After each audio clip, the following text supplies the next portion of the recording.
नमस्कार मित्रांनो, जय शिवराय, जय शंभूराजे। आज मी पन्हाळगडावरती आलेलो आहे।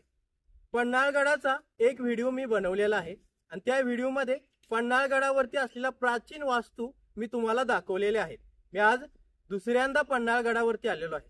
आज मी तुम्हाला दाखवणार आहे पन्हाळगडावरती असलेला अजून काही प्राचीन वास्तू। या वास्तूमध्ये हरिहरेश्वर मंदिर आणि पराशर गुहा आहे। ही प्राचीन गुहा आज आपण बघूया आणि ही गुहा कुठून सुरू होते आणि कुठपर्यंत जाते हे देखील आपल्याला बघायचे आहे। ज्या प्रकारे तिरंगा पाहून आपल्याला आपल्या देशाच्या जवानांची आठवण येते, असेच हा भगवा झेंडा पाहून आम्हाला वीर मावळ्यांची आठवण आलेली आहे। जय शिवराय, जय शंभूराजे, हर हर महादेव। पन्हाळगडाच्या दक्षिणेला पुसाटी बुरुज आहे। या ठिकाणी दोन बुरुज आहेत। हा एक बुरुज आहे आणि या बुरुजाच्या मागे आणखी एक बुरुज आहे। बघा मित्रांनो, हा आहे दुसरा बुरुज आणि या बुरुजाच्या वरती जाऊन मी तुम्हाला दाखवणार आहे। या बुरुजावरून पन्हाळगडाच्या तिन्ही बाजूवर लक्ष ठेवले जात होते। या बुरुजावरती पहारेकरी थांबायचा आणि पन्हाळगडाच्या तिन्ही बाजूवर लक्ष ठेवायचा। आता आपण या बुरुजाच्या वरती जाऊन बघूया तिथून खाली निसर्ग कसा दिसतोय आणि खाली काय काय आहे। पन्हाळगडाच्या दक्षिणेला असलेला पुसाटी बुरुज। पुसाटी बुरुजाच्या वरती जाण्यासाठी पायऱ्या आहेत आणि या पायऱ्यावरती काळ्या पाषाणचा वापर केलेला आहे। काळ्या दगडामध्ये या पायऱ्या बनवलेल्या आहेत आणि हे प्राचीन बांधकाम बघा।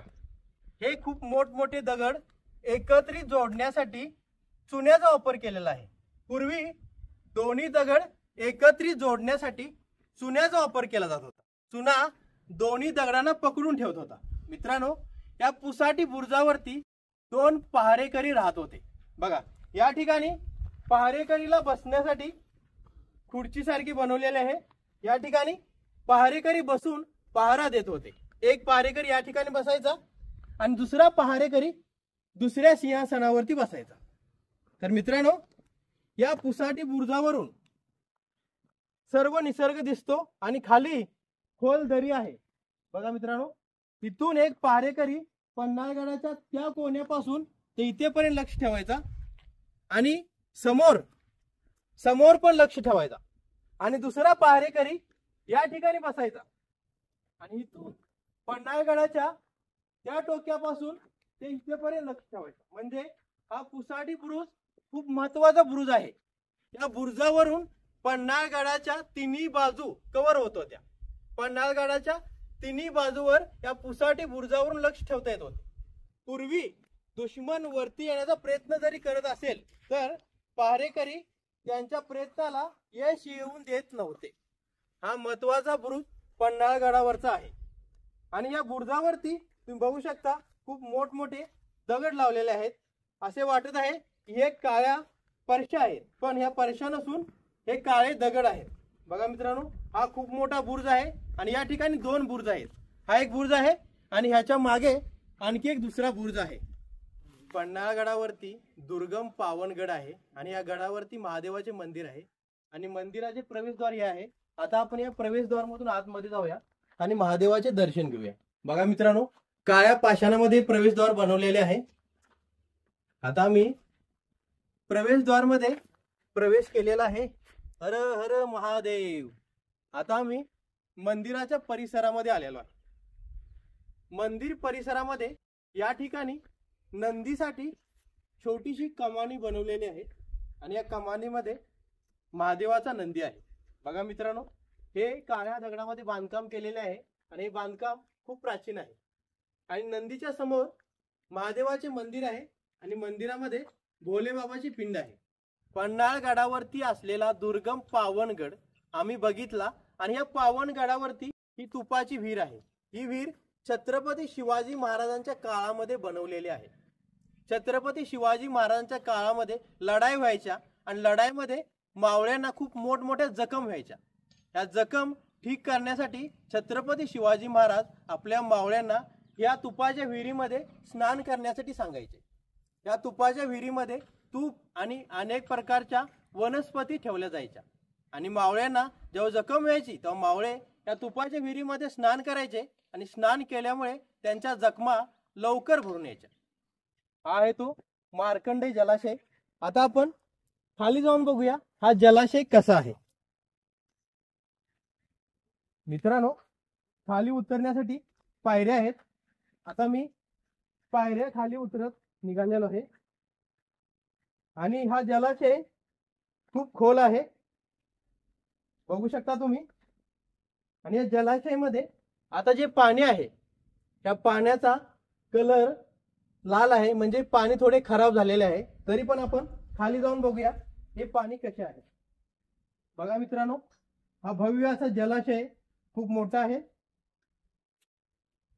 आणि आपल्या महाराजांच्या काळामध्ये हा बनवलेला जलाशय आहे.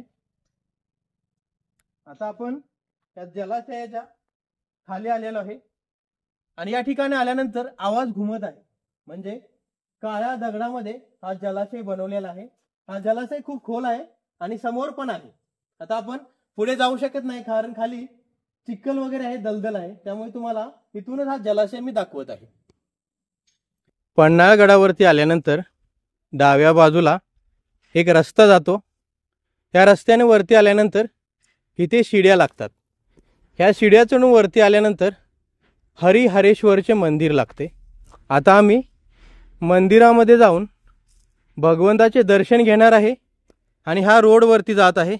या कच्च्या रोडने वरती जाऊन पराशूर गुहा बघणार आहे आणि तुम्हाला देखील दाखवणार आहे. तर चला या मंदिरामध्ये जाऊन हरिहरेश्वरचे दर्शन घेऊया. हर हर महादेव, ओम नमः शिवाय.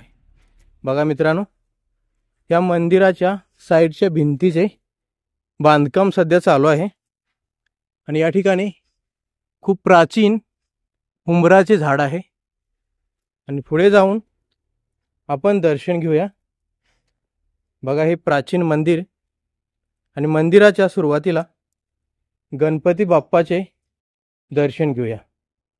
ओम गणजाय नम, गणपते नम, ओम हेरंबाय नम, ओम धरणीधराय नम, ओम महागणपते नम. या ठिकाणी भोले बाबाची पिंड आहे.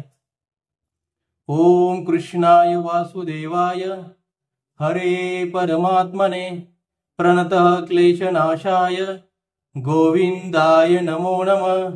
हर हर महादेव. सांब सदाशिव, सांब सदाशिव. नागझरी तीर्थापासून आम्ही चालत चालत वरती आलो. वरती आल्यानंतर वाटेमध्ये आम्हाला 14व्या शतकातील विठ्ठल रुक्मिणी मंदिर दिसतो. समोर तुम्हाला जे मंदिर दिसत असेल हे 14वी शतकातील विठ्ठल रुक्मिणी मंदिर आहे.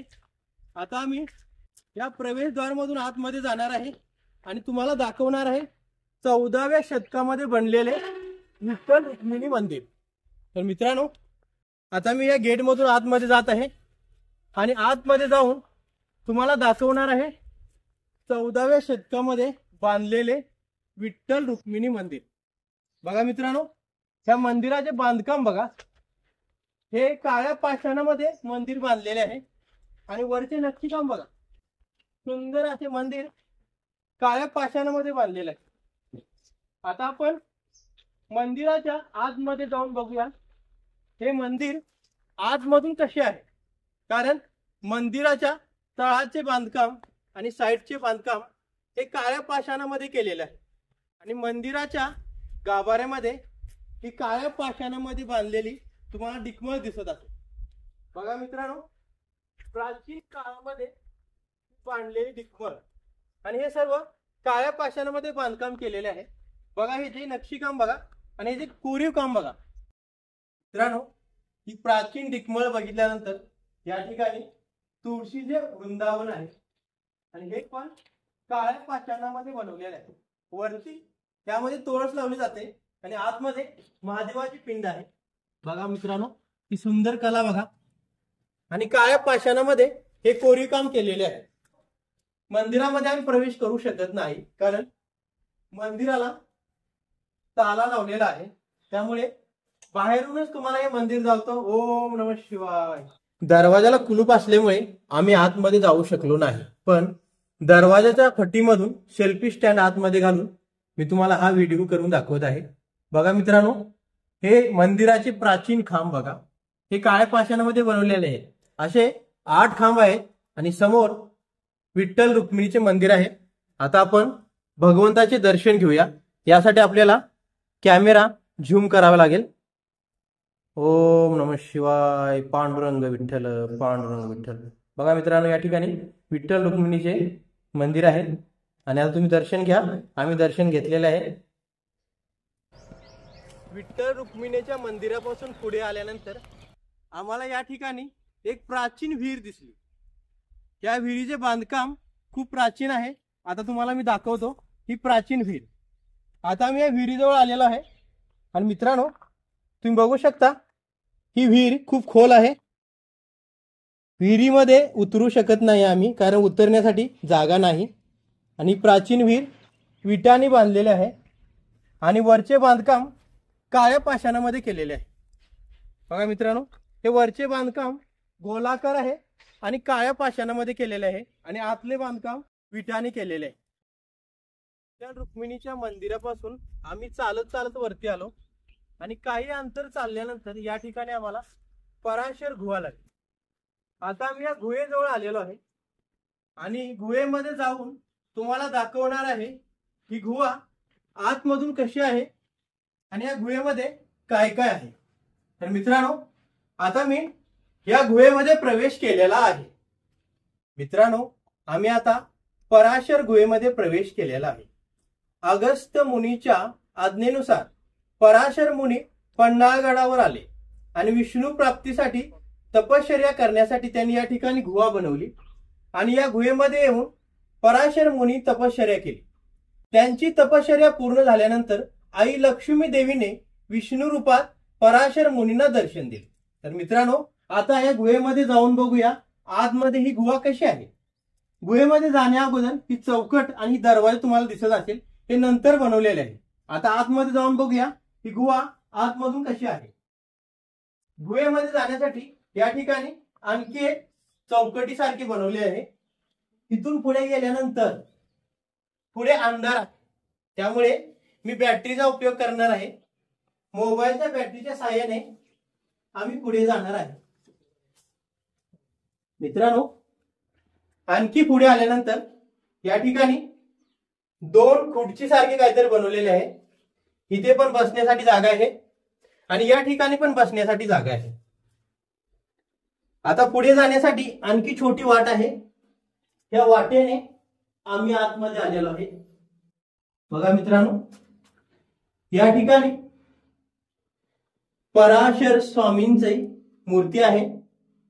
या ठिकाणी बसून पराशर मुनींनी तपश्चर्या केली आणि विष्णू प्राप्ती केली. याच ठिकाणी आई लक्ष्मी देवीने पराशर मुनींना विष्णू रूपात दर्शन दिले. तेजोमय पावनखिंड संघर्ष, इथूनच पावनखिंड मोहिमेची सुरुवात होते. आणि हा रोड तुम्हाला दिसत असेल, हा रोड असाच पुसाटी बुरुजाजवळ जातो. मी तुम्हाला छत्रपती शिवाजी महाराज ज्या रोडने विशाळगडला गेले तो रस्ता दाखवणार आहे. पण अगोदर मी तुम्हाला हा नंदी दाखवतो. या ठिकाणी महादेवाचा नंदी आहे आणि या नंदीचे तोंड मुघलांनी तोडलेले आहे. एवढे बेकार मुघल होते. मित्रांनो, आपण पुढे जाऊन बघूया छत्रपती शिवाजी महाराज आणि आपले मावळे विशाळगडाच्या दिशेने कोणत्या मार्गाने गेले. इथून एक पायवाट जाते. त्या पायवाटेने पुढे गेल्यानंतर हा रोड असाच विशाळगडापर्यंत जातो. मी ज्या पायवाटेने पुढे निघालेलो आहे, याच पायवाटेने छत्रपती शिवाजी महाराज आणि त्यांचे वीर मावळे विशाळगडाच्या दिशेने गेले. या पायवाटेने पुढे गेल्यानंतर जंगल येते. हे जंगल उतरून खाली जावं लागते आणि पुन्हा एक सह्याद्री पठार येते. या सह्याद्री पठारावरती चढून पुढे मसाई पठार येते आणि मसाई पठारावरून पुढे गेल्यानंतर कोतवाडी येते.